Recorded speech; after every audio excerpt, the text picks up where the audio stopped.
আসসালামু আলাইকুম প্রিয় বন্ধুরা, কেমন আছেন আপনারা সবাই? আশা করি আল্লাহর রহমতে সবাই ভালো আছেন। এই সিজনে কিন্তু মাছ আর মাছের ডিম দুইটাই একসাথে পাওয়া যায়। আর মাছের ডিম খেতে কে ভালোবাসেন অবশ্যই কমেন্টে জানাবেন। আজকে খুব মজাদার একটা রেসিপি আজকে আপনাদের সাথে শেয়ার করে ফেলবো।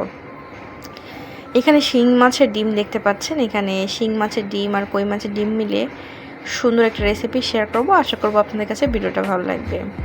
এই সিজনে কিন্তু প্রচুর পরিমাণে মাছের ডিম হয়, আর এই মাছের ডিমে খেতে কিন্তু অনেক বেশি ভালো লাগে।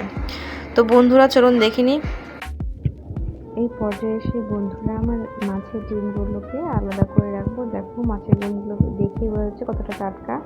এই সিজনে কিন্তু প্রচুর পরিমাণে মাছের ডিম হয়, কারণ এই সময় কিন্তু মাছের ডিম উৎপন্ন হয় আর কি। তো প্রচুর পরিমাণে মাছের ডিম পাওয়া যায়। এই মাছের ডিমটা খেতে কিন্তু অনেক বেশি ভালো লাগে। তোমাদের কার কার মাছের ডিম খেতে ভালো লাগে আমার মতো একটু কমেন্টে জানতে ভুলো না। হ্যাঁ বন্ধুরা, এই পর্যায়ে এসে আমরা কিন্তু কই মাছের ডিম দেখাচ্ছি। দেখো কই মাছের ভিতরে অনেকগুলো ডিম হয়েছে। তো আজকে কই মাছের ডিমগুলোও নিয়ে নিব আর খুব সুন্দর একটা রেসিপি শেয়ার করব। এই পর্যায়ে এসে মাছের ডিমগুলোকে ধুয়ে পরিষ্কার করে রেখেছিলাম, পরিমাণ মতো লবণ দিয়ে দিলাম। এই পর্যায়ে এসে আমরা পরিমাণ মতো হলুদ দিয়ে দিলাম। আর এখন আমরা দিয়ে দেব হচ্ছে একটু হলুদ।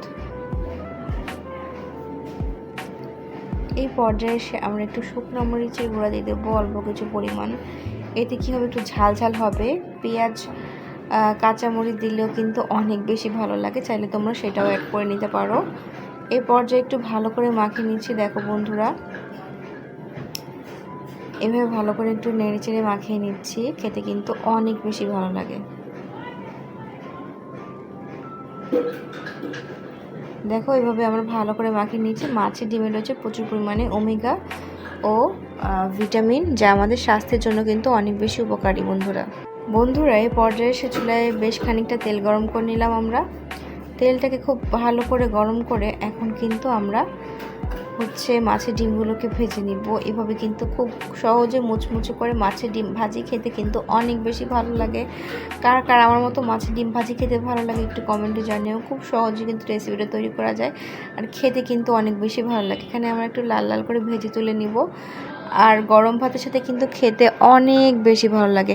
তোমাদের কার কার আমার মতো মাছের ডিম খেতে ভালো লাগে একটু কমেন্টে জানিতে ভুলো না। আর আজকের এই মাছের ডিমের রেসিপি কেমন লাগলো একটু বলো। সাথে যদি পেঁয়াজ আর কাঁচামরিচ অ্যাড করা যায় তাহলে খুব ভালো হয়। সময় স্বল্পতার কারণে আসলে পেঁয়াজ আর কাঁচামরিচটা অ্যাড করে নিই, তোমরা কিন্তু অবশ্যই অ্যাড করে নিবে। আর কেমন লাগলো আজকের এই মাছের ডিম ভাজি রেসিপিটা অবশ্যই কমেন্টে জানাতে ভুলবে না। আমার মতো কে এমন মাছের ডিম ভাজি খেতে পছন্দ করে একটু কমেন্টে জানিও। হ্যাঁ, তো দেখতে দেখতে আমরা কিন্তু প্রায় ভিডিও শেষ পথে চলে আসছি। কেমন লাগলো আজকের ভিডিও অবশ্যই কমেন্ট জানাতে ভুলবেন না। সবাই ভালো থাকবে। আল্লাহ হাফেজ।